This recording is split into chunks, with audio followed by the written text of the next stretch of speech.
Hey everybody, I'm Videobob, and today we're going to be talking about my 1990 Prevost tour bus. Well, regular viewers of my channel might know that I have this bus. If you found this video because you were searching for Prevost buses, RVs, things like that, the things I normally do on my channel is luxury cars, custom cars, luxury items, things like that. And I'm posting this video on both of my channels, on the Videobob channel and on my other channel, Videobob's RV and Tour Bus channel. I used to drive a tour bus for a rock and roll band, a guy named Vinnie Paul. He was a drummer for a band called Pantera. Then he started a new band called Hell Yeah. And I drove the bus for them for a couple of tours. And he was one of my best friends and died in 2018. And well, anyway, I wanted to talk to you about this is a 1990 Prevost bus, and I've owned a few different RVs, buses over the years, and I'm going to explain to you why I think this is the best way to go. But first I want to tell you about another little story. Okay, so you might be wondering, why do I have a Rolls-Royce Phantom here in the video? This is my car, not flexing, not bragging, but I want to talk about something that's very important about what we're going to talk about today, and it's living rich through depreciation. This is a 2006 Rolls-Royce Phantom. When this thing came out, it was, I don't know, $400-something thousand. I picked it up at a salvage auction, paid under $60,000 for it, put a little bit of money, fixed it up. Now the thing's probably worth about $80 easily. And I just want to point out that most items will bottom out at their depreciation at between 10 and 20%. They'll hover around there for a while, and then as they become collectible, they'll start to go back up. So for instance, if you were to look at a Model T from 100 years ago that might have sold for $200, well, you're not gonna be able to buy it for $20.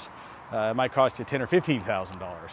But this car is right in between that point of being an older used car versus being a collectible. It's still a very desirable luxury vehicle. And I got it at, maybe 20% of its value. So I've learned how to live rich and have the cool things that I like to enjoy, like luxury cars, tour buses, and lots of other things, by living through depreciation. And that's what we're going to talk about with these buses today. There are certain things that kind of always look the same, like that Rolls-Royce Phantom. I mean, the design hasn't changed that much over the last 10 or 15 years. The newer ones, yes, they're very different. Certain things kind of stay the same, like a 1911 pistol or a Zippo lighter, Rolex watches. And these buses, they made these stainless steel buses, the Prevost bus, for a very long time, and they only changed about every decade. Now, I want to preface this by saying I am not a bus expert. I'm just giving you some of my observations and my experiences owning these. But I will tell you, first of all, how to pronounce the name of the bus. It's not Prevost, even though it's an ST. It's a French-Canadian manufacturer. It's Prevost. Prevost! That's how you say it, in case you were wondering. And by the way, I'd like to mention that I am the administrator of the Prevost Owners Group on Facebook. So if you want to learn more about it, come on there. I will approve you and we can talk all about it. This particular coach is made by a company called Angola. I have the Angola's Owners Group. I'll have all those links in the description. We're going to talk a little bit about all of those things here in just a second so that you understand more of what I'm talking about here. All right, let's first establish how all this works, okay? Prevost makes the bus. That's the physical chassis, the outside, the engine, the frame, the thing that goes down the road. And they sell basically empty buses with nothing inside them. Now they do sell passenger buses with seats. Those are pretty common. But what they do is they sell their empty bus chassis to a coach builder. And in this case, it was a company called Angola Coach out of Angola, Indiana. A lot of RV manufacturers in Indiana for some reason. And they outfitted the bus the way they wanted to do it, usually bespoke just for the customer, just like the Rolls-Royces are. So you very rarely will ever find two buses exactly alike because The buses were not made like the RVs usually on an assembly line. Each one is custom built, custom spoke, with different floors, different colors, different walls, different layouts. They might have some standard layouts, but for the most part, they're going to be very different. Now, this is on the chassis of a 1990 Prevost XL Le Mirage. Now, this was pretty much the standard issue bus that Prevost made for a very long time, up until about 95 or 96, when they changed to a, this is a 40-foot long bus, and then they went to like a 45. There have been some variations in height and width and length and things like that. We're not going to get into all of that, because we could be here all day talking about all that stuff. But I am going to tell you a little bit about the big changeover that happened around 1995, 96 that's going to be really important to you, and it's going to matter to your budget, and it's going to matter how much space you really need.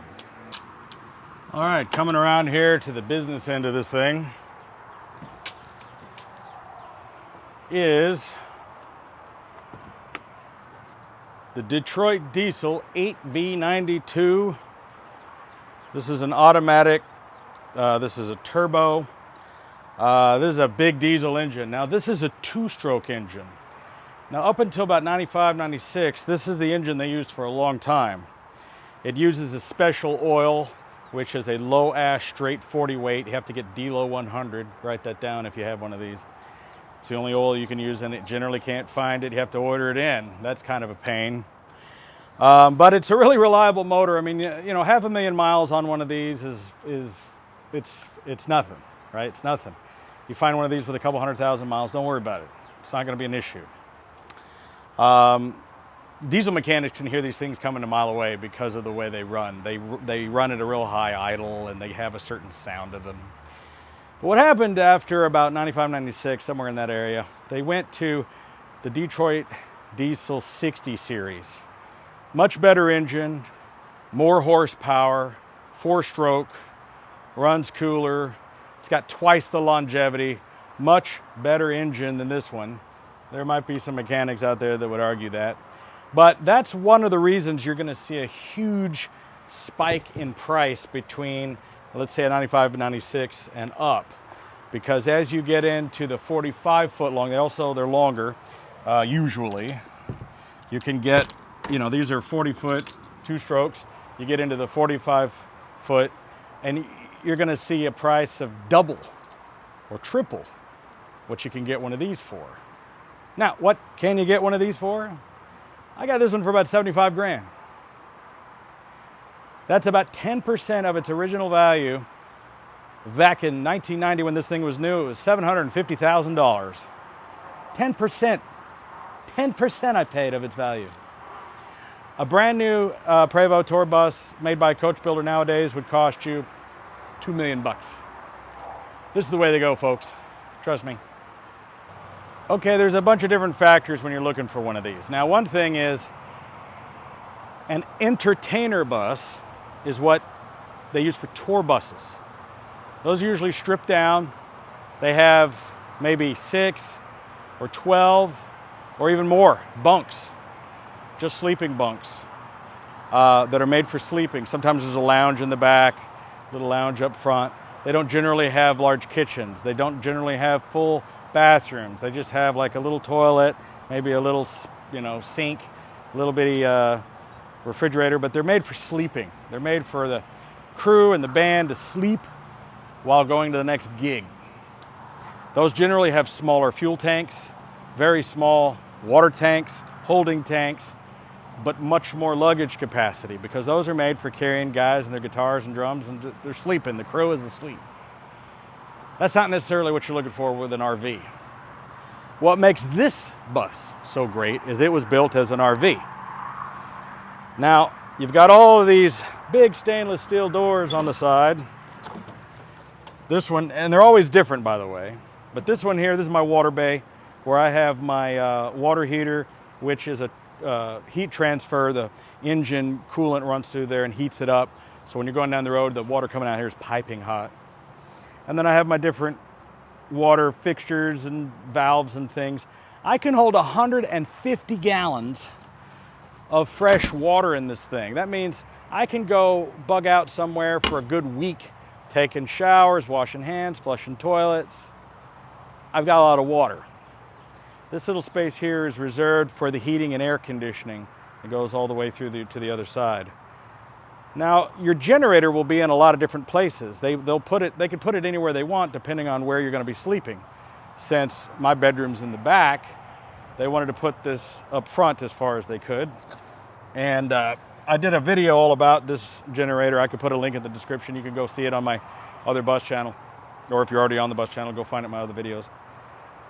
This is a 17,000 watt diesel generator. It uses the same fuel that the bus is using, which, by the way, I have a huge 250 gallon diesel fuel tank, which means I can drive all the way across the country, or I can run this thing for a good 10 days. So if I need to go bug out somewhere off the grid, not plugged in, just sitting on my wheels, running on my fuel and using my water, I can easily go over a week, up to 10 days if I reserve it, or more, maybe 2 weeks if I don't have all the air conditioners and things running. And I leave the generator running the entire time I'm on a trip. It generally runs for a couple of 200 or 300 hours at a time. And the way it's set up, you can change the oil in it in a couple of minutes. And it's made to run for thousands of hours. These are the same generators that they use on oil derricks and out in the boonies. I mean, and on boats. These things are made to run for months and months at a time. I mean, this generator, we did rebuild it a couple of years ago, but it's a 30-year-old generator with tens of thousands of hours. And we rebuilt it and upgraded it a bit, and it runs great. And then you're going to have a bunch of different storage bays. This one here is just a storage bay. So I've got a bunch of junk in there, and this goes all the way through. I've got two 3,000 watt inverters in there, and just some maintenance items, things like that. And I don't want to get too intricate into it because every single bus is different. You never find two of them alike. But the thing that you're looking for an RV is water storage, gray and black water storage, lots of power, lots of electricity, lots of batteries, ease of use, all those kind of cool features. This is a cool little storage bay that I have. I've got some drawers here full of things I use, tools. I got fuel additives, got some cleaning supplies for cleaning up. I have a telescopic ladder in there. I have a little Segway on a drawer that I carry with me. This thing comes in handy running around campgrounds, or I drive this thing all over Vegas. I parked at Circus in Vegas and rode that thing all the way up to Planet Hollywood. That's pretty far if you know where that is. Again, this is part of the air conditioning and heating section. Little fuel door here. This is another bay that's a utility bay, which, you have, these are all giant coach batteries under here, and I have filters in here and AC adapters and cords and all sorts of things. So this is all just stowage. And then that other big door that you can't see is part of the other side of that other storage I showed you. A lot of room under here. And this is stainless steel. I like the older ones with the rivets. This whole bus is made of stainless steel, everything. The roof and everything. And that's important because these RVs that you buy, they're made of fiberglass that's bonded to wood and styrofoam to make them lightweight. And you basically have a big box of cards sitting on top of a trailer that's on top of a little van or a truck with a frame. And if you've ever seen an RV roll over or crash or catch on fire, it crushes like a styrofoam cup. The roofs, the roof is just plywood, and then they put like a rubber thing over it, and every 5-10 years or so you got to reseal it, redo it. This is made of stainless steel. This thing is put together like an airplane. These stainless steel panels come together, they're bonded and then riveted. Now the later models, they got rid of the rivets. I like the rivets because the later models are only using an adhesive bonding, and they've been known to kind of separate and you have to rebond them. Won't happen with a rivet bus. But I like the rivets. I think it's cool. It sends me back to that bygone era of the old airplanes. but it's stainless steel. It's not gonna rust. There's nothing on this bus that's gonna rust. All the hardware, all the panels, everything about it, stainless steel or aluminum. That's why this thing still looks new after 30 years. Back here is an access panel. Lets you get to your batteries and some shut-off switches. There's a battery charger here that keeps these batteries up. So you have 4 batteries for the engine, and then you have 4 batteries for the coach that connect not only to the 12-volt system of the bus, but also power the inverters. So if you don't want to run the if you're not running the air conditioners and you're in a nice neutral climate and you want to just run the inverters, you could run the TV and the microwave and that kind of stuff just on the batteries if you wanted to. And then, crank the diesel generator up and charge the batteries up for a while and then turn it off. You don't have to leave it running all the time. But anyway, this is just a little access point back here. And then you'll notice that there's an extra axle here. They call this the tag axle. Now the tag has a switch and you can raise it up and drop it down if you want. It's here for extra stability. But when you're making sharp turns, you flip the switch, this raises up and it makes the bus easier to turn, and that's why it raises and lifts. That's the entire purpose of it. So if you're making a U-turn or something in a parking lot, you can raise this up and it'll help the bus turn with a quicker radius. And then as you're going down the road, you lower them and it gives a little bit more stability for the ride because there's a lot of weight back here in this engine. Of course, a big concern is going to be the cost of ownership. You have insurance, which is actually pretty cheap. I think I'm paying, I'll have to check. I'm using Progressive. I think it might be $600 a year for $100,000 coverage. I pay another couple $100 for roadside assistance with Good Sam, which 100% you have to have. Because if you had to have this thing towed, it would cost you like $1,000. So, and I've had it towed before. Things happen. So you definitely want to have Good Sam or another major roadside assistance that's made for carrying RVs. And you have oil changes. You have fuel. This thing gets about 5 miles a gallon. 5 miles a gallon. But that's pretty standard with a lot of RVs. If you're going to get into a Class A RV, a 40-foot rig, I mean, this thing weighs, I think, 45,000 pounds. But here's the deal. If you got a budget of, let's say, 100 grand, 100 to 150 grand, I would recommend buying a 30, 20, or 15-year-old one of these buses over a brand new RV any day, because your brand new RV that comes with its brand new warranty is bupkis. Okay, they always screw you on these warranties. RVs are recreational vehicles and they're not necessarily covered by lemon law. And I just hear nothing but horror stories. So I want to get to a very blunt statement. And some of you are going to disagree with this, and some of you are going to be butthurt when I say it. But here's the deal. If you can't afford to pay cash for one of these, and if you can't afford to maintain it, this isn't for you. If you don't have $10,000 to $20,000 at the ready to throw at a transmission or an engine repair or something major, this is not for you. All right? You should just catch a flight somewhere, go on a Disney cruise. RVing is not for you. And this includes regular RVs. This is an expensive hobby. And I do say hobby. The other thing I'm going to say is you must, absolutely must have a basic knowledge of general handyman skills. Basic electrical, basic plumbing, basic mechanical engineer, basic hardware, construction. You're going to have to constantly fix something, right? I have a full toolkit on here, electric drills, saws, everything. Because you're always having to fix a door, this comes loose, this comes, something's always got to be worked on. And it's not because this thing is old. It's because there's a wasp chasing me. Go away. It's always because there's always, you're in a moving vehicle. Like even when they launched the space shuttle, cost billions of dollars, they always got to fix something, got to duct tape something. Tiles are falling off. When you're in a house that's running down the road, you got to be able to do basic repair, or at least have the money to have somebody fix it. Because there's going to be so many times that some little electrical problem, like behind this panel here. Let me show you this panel. This might scare you a little. Remember when you were a kid and they showed you that movie Scared Straight about kids going to prison? It was supposed to make you behave. This is like my version of scared straight. This is me scaring you with what's behind these panels in here. Yeah, look at that. Now you do have all the schematics for what all this does.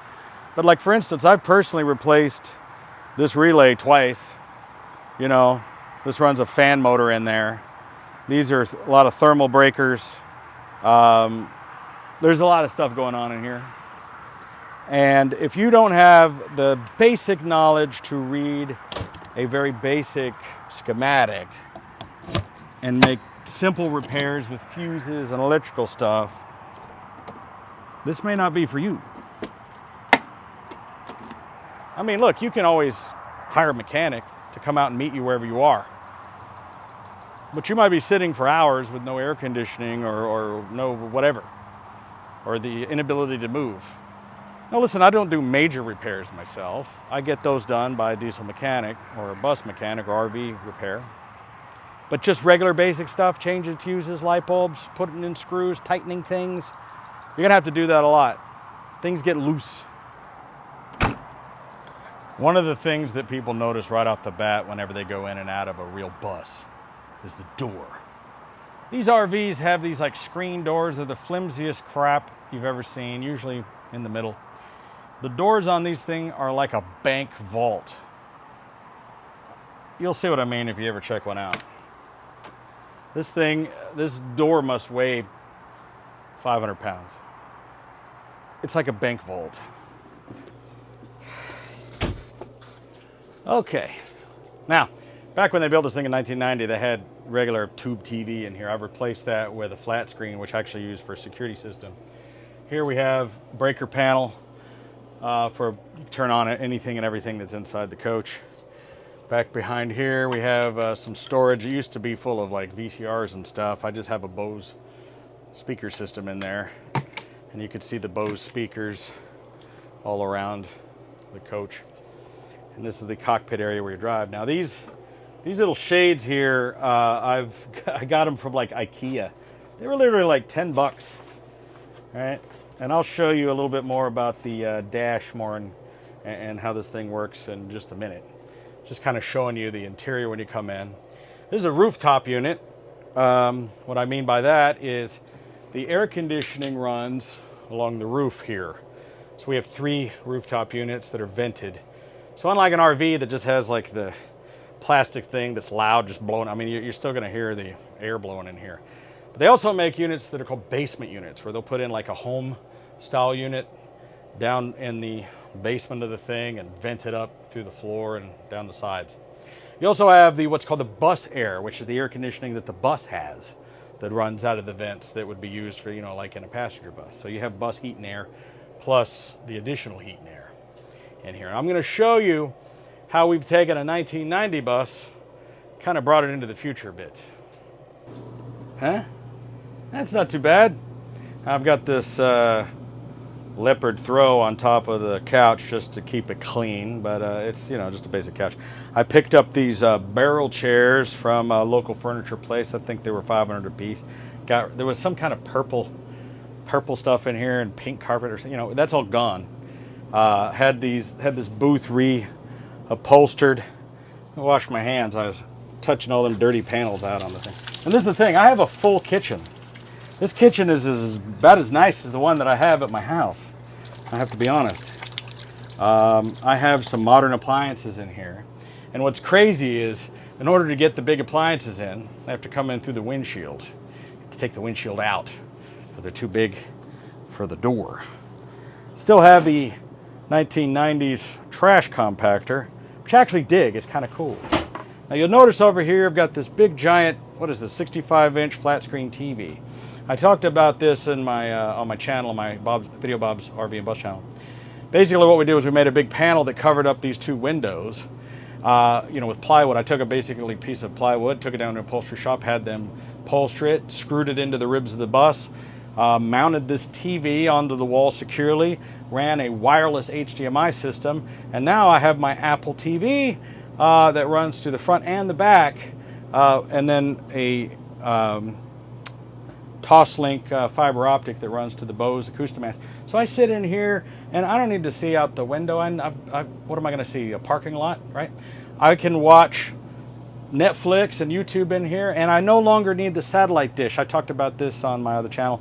You know, basically I take my iPad, I put it on Wi-Fi hotspot, I throw it up on the counter, I sync the Apple TV to that, and I now have all the streaming video I want, and I can watch Netflix and chill right here on the couch while I'm having dinner. It's fantastic. Let's move in a little closer. Okay, we have a full stand-up shower in here.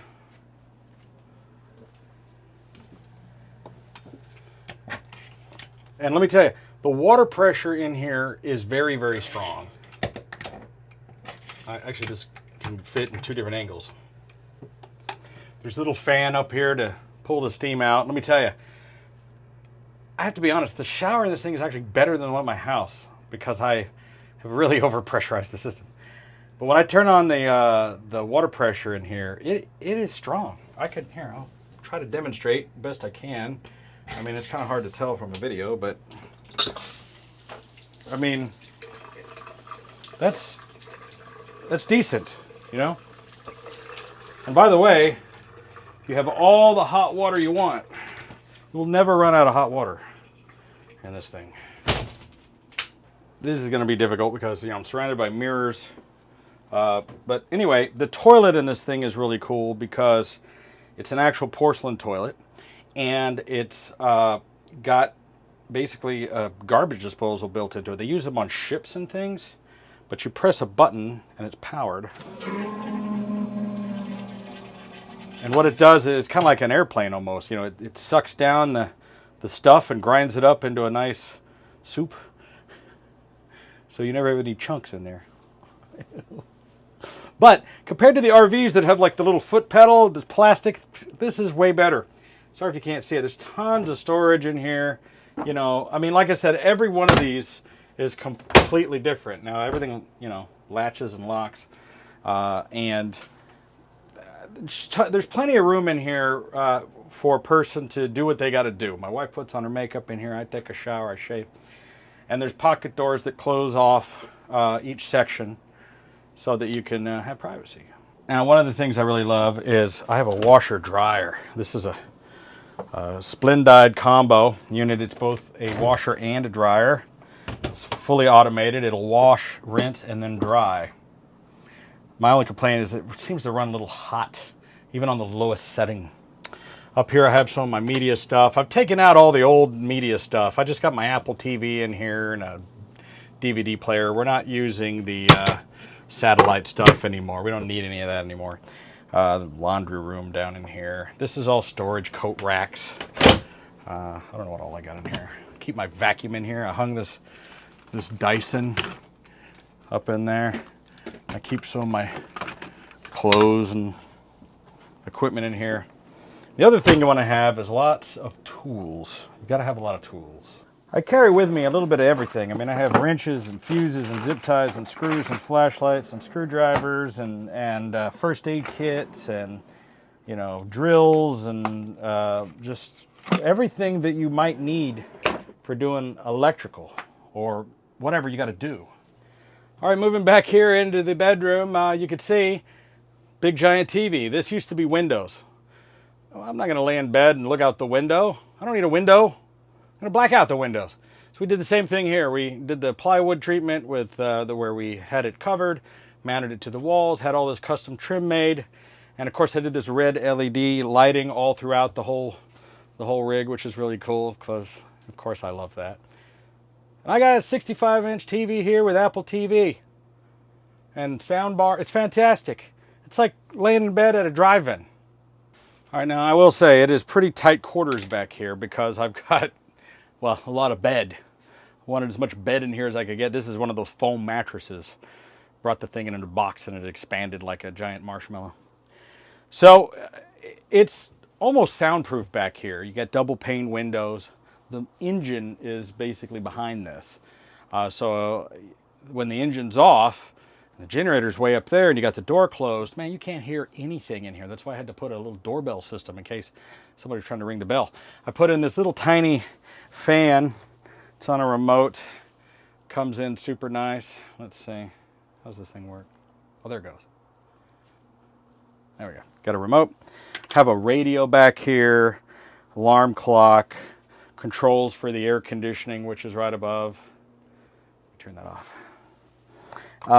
And you have tons of storage for all your stuff.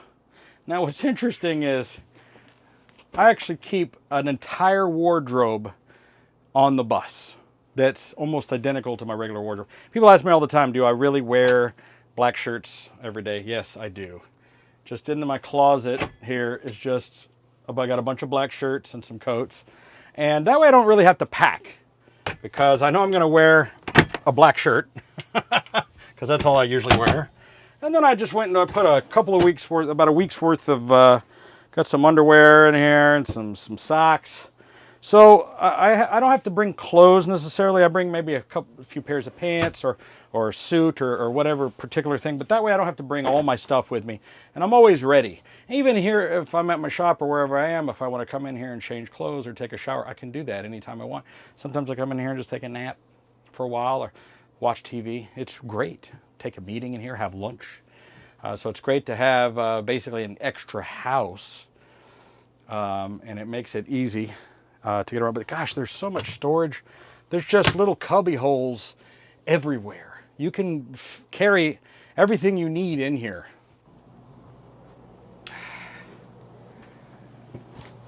Oh yeah.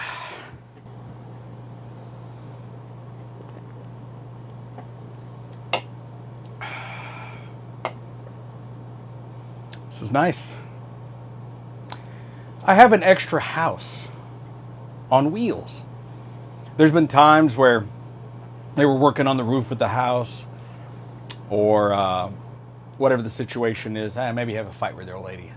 You have a whole other house. You know, if we were to ever have a major disaster, let's just say there was a tornado tore down the house, we have this, right? And this is way better to go on trips. Sometimes you want to fly because you can get wherever you're going in a couple hours. But if you don't mind the ride, it's great. You don't have to find a hotel. You don't have to check in at 6 to make sure you get a room. You don't have to check out early in the morning. Was, you know, housekeeping, go away. Right? I have my own food, the food that I trust. You don't have to eat fast food. You can cook dinner the same way you would at home. Because I have a full refrigerator, I have a full kitchen. You know, a private place to go to the bathroom. There's nothing worse than pulling over somewhere and having to use a truck stop bathroom. Oh, all those things, it's really luxury. But you're going to spend easily $100,000 or more on a rig like this. But in the world of RVs, that's not a crazy amount of money. I know it sounds like a lot of money, but if you've been shopping for RVs, you can drop a couple $100,000 pretty quickly.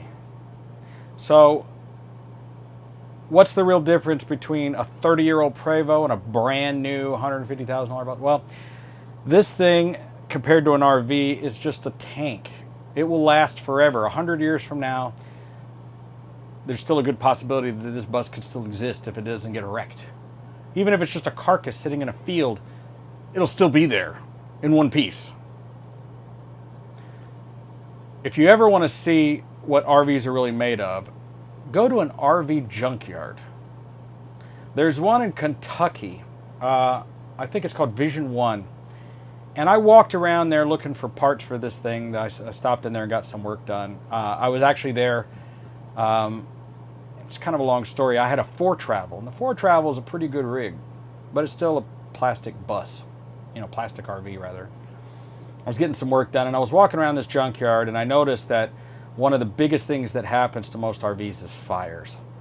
They usually start in the heater or the water heater or the refrigerator or the generator area, and they just go up like a box of matches.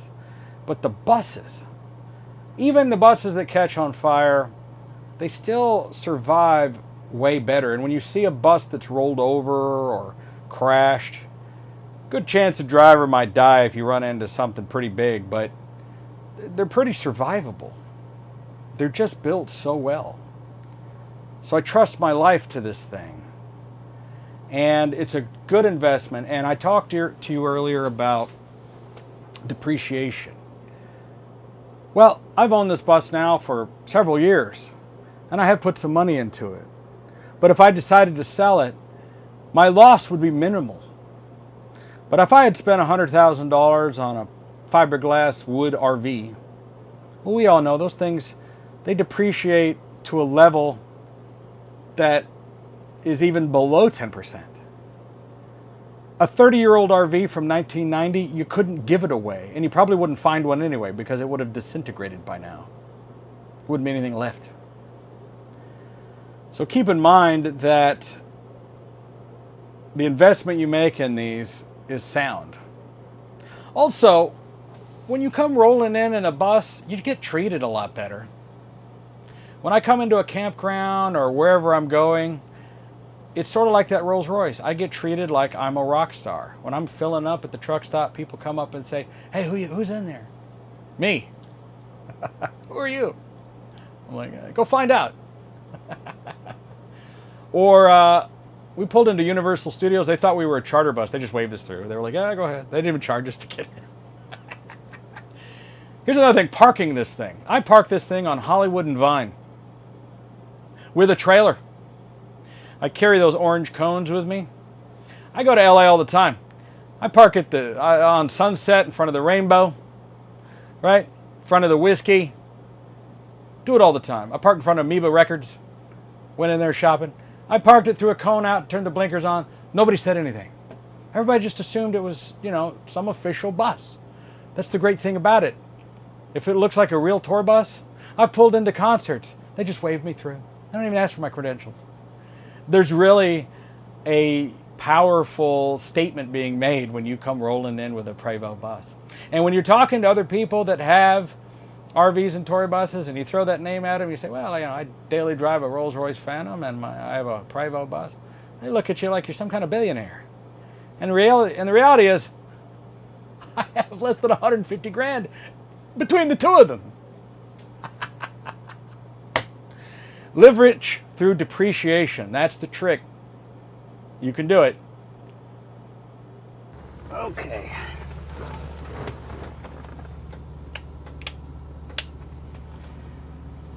All right. Now, you might be intimidated about the idea of driving one of these. Now, if you can drive a regular full-size RV, you'd be able to drive this thing. There's a lot of questions about the type of license you need. You need to be air brake certified. You have what's called a non-commercial Class A sometimes. It depends on exactly where you live, but quite frankly, you pretty much just drive it with your regular driver's license. It's really easy to drive.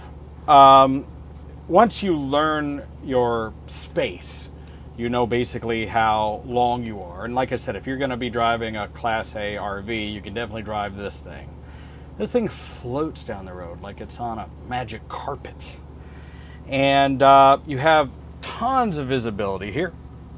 And you have these nice bubble mirrors, and over there I can see right down. I have these downward mirrors where I can see the lines on the road. Basically, I can see where I am. And I have a camera that I can see out the back when I'm backing up.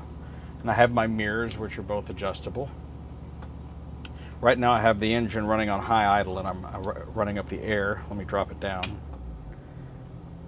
That way you can warm up the engine quicker. But it looks like there's a lot of scary stuff here. But you got your two air pressures. You got front and rear air pressure. You got two air tanks. Just shows your air pressure, your fuel, your battery, your speed. These gauges are for the generator, showing you the water temp and the oil pressure for the generator. This is called a twin pyro. What this is it shows you the temperature of your exhaust. If you got hammered down, you're going up a mountain, you don't want the exhaust to get too hot. So you might want to ease back a little bit. You have your turbo and your RPMs. Then you have your water temperature and your oil pressure, and then your oil temperature and your transmission temperature. And you have some dummy lights up here to tell you your basic things. And then over here you have windshield wipers, some of the lights in the coach. You have your driver AC and then the bus AC. and just, you know, dimmers and things. But it's really not that complicated. You got a couple of switches, you got headlights, running lights, hazards, lock the door over there, key to turn it on. You know, you got a push button transmission, neutral drive, reverse, you know. You have a Jacobs retarder, which is, it's an exhaust system that will help slow you down. You're going down a hill, you know. You have some, like, you know, light switch, cruise control buttons. Then you have a leveling system over here. You have a little arrow, and you can air this thing up. It sits on 8 airbags. You can raise the front up, or, you know, you can level the thing. So if you're going to park for the night, you can level it however you want. You know, you have some levels, and I usually try to park on a very level surface and drop it right down to the ground, right onto the wheels. That way there's no bounce or anything when you're moving around. Yeah, a stereo system. I got GPS. I got a Sirius radio, place for my camera. Everything you need. I got a little fan up there for me. And the seat is air seat, like in a truck. And it's very, very comfortable. I mean, I have no problem getting on this thing. I mean, with the exception of having to get up and pee, I could drive this thing from one end of the country to the other. The huge advantage to having that big gas tank, or diesel tank, I should say, is, for instance, when I go to LA, the minute you go into California, the price of gas doubles, or price of diesel, rather. I mean, so you can fill up at the edge of New Mexico or Arizona or whichever direction you're going. You can fill up for, like, you know, $2-3 a gallon, depending on what the fuel is. And then you go into LA, and then it's like $4 or $5 or more. So I'll fill up, I'll go into LA, drive around, and then on my way out, fill up again. So the great thing about having a big tank, it's not so much about the distance you can go, but it's about the ability to get fuel not when you need it, but when it's cheap. So I use an app called Gas Buddy and Trucker Path, and I'll look and I'll see where the cheapest fuel is, because certain states are higher, certain cities are higher. And I'll go find myself a, you know, like a Costco or a Sam's or something, or something off the beaten path, and, you know, go find some $1.59 diesel and fill this sucker up. As far as water goes, you can pull into most Loves, and they have a water spigot there. But I did a video on my Videobob's RV and Bus channel about how to steal water. I have a whole bunch of different adapters that'll adapt to almost any kind of water. So I can hook up to a fire hydrant or a commercial building. So I can go out and find water. I can find the stuff that I need. Because typically when I go out, I generally go out for about a week or two, usually about 2 weeks. Like if I'm going to go to Vegas or LA or Florida or something, you know, it takes you about 3 or 4 days to get there if you're taking your time. You know, I like to stop and eat. I like to go to roadside attractions, check out stuff on the way, you know, maybe go to a car museum, whatever. And you don't want to beat yourself up and, you know, kill yourself. I drive 6-8 hours a day, sometimes less, and enjoy yourself. The great thing is I don't have to go to a rest area. I just have to stop somewhere and go back there and do my business, pee, poop, take a shower, take a nap, whatever I want to do, and then keep on going. So I am not at the mercy of the hotels or the truck stops or all the other things that you would be if you were in a car. The other thing is, when you, I don't have to wear a mask in here. I haven't traveled now with the new COVID stuff. But when you go through the airport, for some reason, they won't let you carry these with you on the plane. You know, so for those of you who like to keep your, you know, it's like I've traveled and they won't let you take that on the plane. They just won't let you do it. So I like to take stuff with me, and when I get there, I've got it. Know what I mean? I don't have to worry about 4 ounces of whatever. You know, oh, that's too much liquid. So there's that, and then, well, you know, there's nothing illegal about what I'm doing here. These are all legal. You just can't carry them on a plane. Planes are dangerous. Planes are full of diseases. No diseases here in the bus. So this is something you might want to think about. Sometimes you just got to get out of town. You know, maybe you live in a city that's being besieged by a pandemic or protesters or whatever, and you just want to, or weather. Maybe there's a weather emergency. You want to go somewhere else for a little while. You could totally live in this thing for a couple of months without having a problem. And quite frankly, I look forward to the day that I think I retire in this thing. I would love to just have a nice Prevost bus, sell everything, and just travel in one of these and just live in it till I'm dead. I think that would be a fantastic idea. And once you get to know your rig the way that I know this one, you feel pretty confident going out in it. Because you know that it's never really left me stranded, not for very long. There's also a great community of people out there. Make sure to join us, Prevost Owners Group on Facebook. Great community of people out there. All the time people will come on and go, help, something's happened. And somebody will come on and help them, give them either the advice they need to fix the problem or tell them where they need to go. Because that's another big difference between this and an RV. An RV is like a cobbled together kind of a van or a truck or whatever. This is a commercial style vehicle. This is the same thing they use for Greyhound buses, big trucks, you know. So you need a tire or some diesel repair. It's not as crazy hard as you think to get this thing worked on. So let me go ahead and shut this thing down. It's been running. I don't know if you heard it. There we go. Like I mentioned earlier, I got these little blinds from IKEA. They were like $10. They replaced my old ones that were here.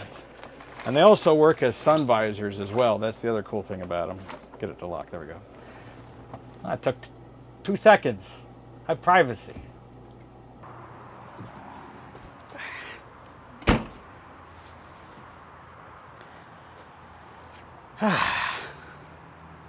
Can't tell you how many times I've hit my head on this thing.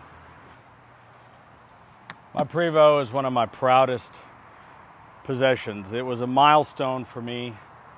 You know, I drove American Eagle buses, Prevost buses, and you know, other RVs and things in my life. And to actually be able to own one of these myself has just been wonderful.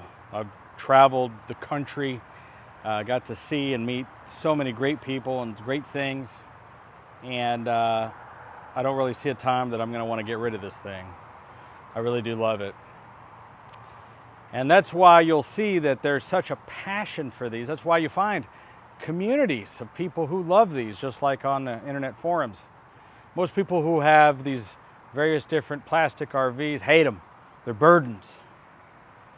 Yeah, it costs money, but everything costs money. I mean, you know, that's what it is. I didn't say it was free. This is not an alternative. Okay, this is not an economical alternative to travel. This is not cheaper than flying. You can fly first class and stay in a nice hotel cheaper than you can drive this thing probably somewhere. But that's a different type of experience. And sometimes that's what I do. Sometimes I don't have enough time to take this thing out. But that's what you're buying. You're buying the time to enjoy. I remember when Warren Zevon, the musician, he was dying of cancer, and he was in a talk show, and that he was asked what he was going to do with the rest of his time. He said, I'm going to read some books. And the host said, well, that's kind of strange. Thought you might want to go do some other things. And he goes, well, I realize when you buy a book, what you're really buying is the time to read the book. That's what you're buying with this. You're buying the time and the ability to travel the country. And even if you're using it locally, it's still fantastic if you're using it to go to car shows or events, things like that. This is great when we go somewhere like to a 4th of July show or something like that. And I actually use it to haul my trailer, and I'll haul one of my custom cars. Like there's a car I got to go pick up in Florida. I'm thinking, I'm like, okay, for $1,500 I can have the car shipped from Florida to Dallas. Or for less than that, in fuel, I can drive this thing to Florida, get the car, and come back and have a vacation. So that's how I look at things, and that's how I enjoy the bus. Well, I apologize if this video was too dang long and boring. For those of you who stuck with the whole thing, thank you very much for hanging out with me. Hope you learned something. I hope you got something out of it, and I hope you can reach your dreams of maybe having a Prevost or maybe even one of these. And it's all about, like I said, living rich through depreciation, letting things lose their value until you can afford them while they're still cool. I get to drive this every day as my daily driver, and I get to vacation in that. And I did it for less money than you would have spent on a reasonably newer used RV. And in my opinion, this is a way better way to go. Well, hey, thanks for hanging out with me. If you enjoyed this video, please share it, give it a like, and subscribe. And I do live videos all the time, so turn on your notifications if you want to live chat with me. Thanks for hanging out, everybody. It's getting late. I'm gonna go home. Catch you guys later. Videobob.